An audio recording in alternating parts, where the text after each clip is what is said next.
Environment Minister Tanya Plibersek's decision to reject the Central Queensland coal project has been criticised for being short-sighted and allowing fringe activists to dictate Australia's energy policy. And according to the Institute of Public Affairs, the decision will put at risk a further 18 resource projects crucial to Australia's energy security. Joining me now is Research Fellow with the Institute of Public Affairs Legal Rights Program, John Storey. John, this decision by Tanya Plibersek is estimated to cost, $430 million to the economy plus 800 odd jobs. Yep, and that's just one project. All you need to know about this decision is what the environmental activist groups were sending out today in their email messages, in their email mail-outs. One down, 18 to go. Well, are they pretty much dictating Australia's energy policy? Do we have these madcap greenies who are getting their way?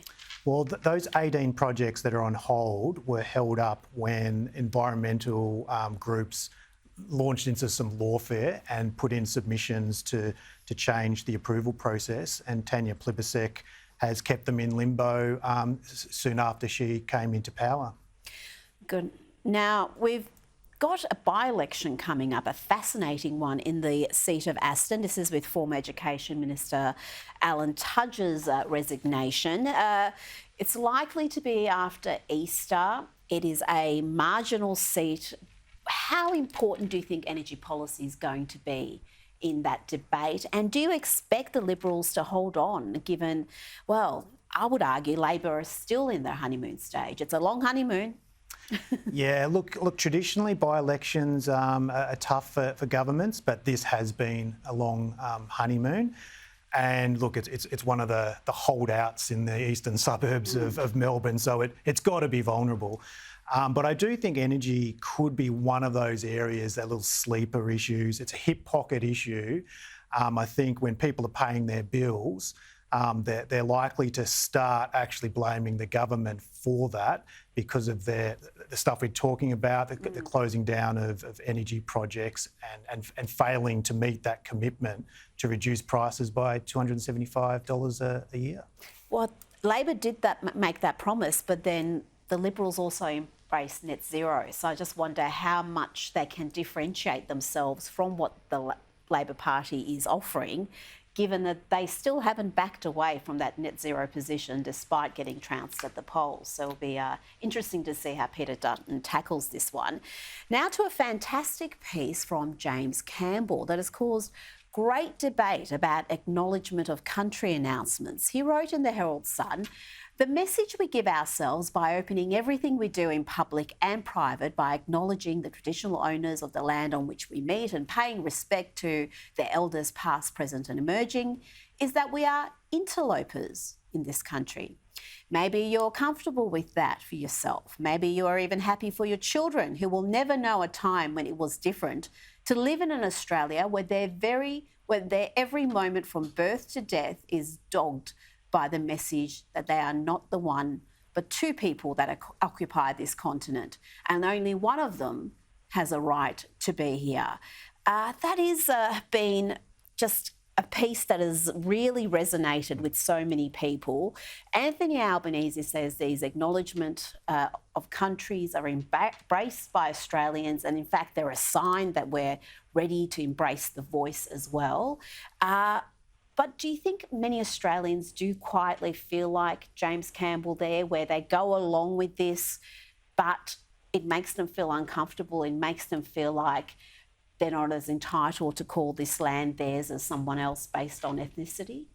Yeah, absolutely. I mean, I think when these welcome to countries first were started to be used and said, they were at large sporting events or significant, Indigenous matters.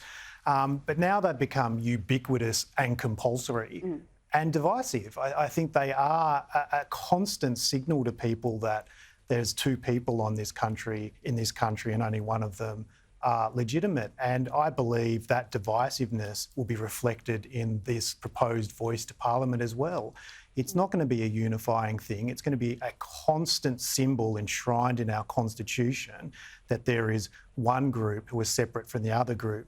with special rights and privileges. And I think it's going to be a megaphone for divisiveness. It's going to be a megaphone for the Lydia Thorpes of the world. I think most Australians, left to our own devices, are pretty united. But Lydia Thorpe, as much as I have zero time for her, at least she's being honest about what the end goal is here, because she says, I don't want the voice, I want a treaty. And if you do look at the Uluru Statement from the Heart, that is the end point. You have the voice, then you have truth-telling, then you have a treaty. So, again, do we need to have a more honest discussion about what this process is? We don't even know the details of the voice, but there's a lot that's going to come after the voice if it succeeds. Oh, I totally agree. I think Lydia Thorpe, has the benefit of being honest with her intentions.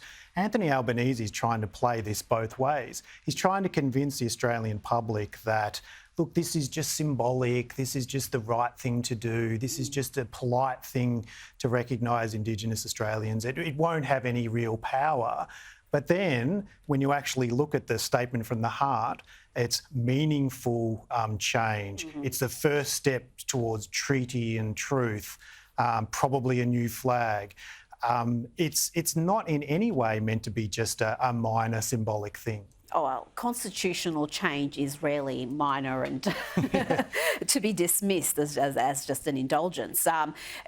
We're going to hear a lot more about this year, but I want to ask you about this report from The Guardian on the UK government being urged to sack Tony Abbott as trade advisor because he has joined a think tank that denied, and I quote here, the scale of the climate crisis. So, I mean, what sort of a McCarthyism are we embracing now that if you join a group that questions some of these catastrophic predictions about climate change, then you're not worthy of being on an advisory body?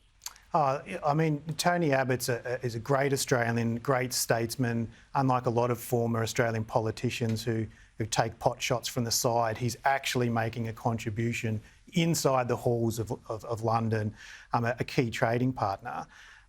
So we want to keep him there. But this is just a dreadful sign of the times that he's merely associated with an organisation, a well-respected, long-standing think tank that has slightly different views on an important global issues.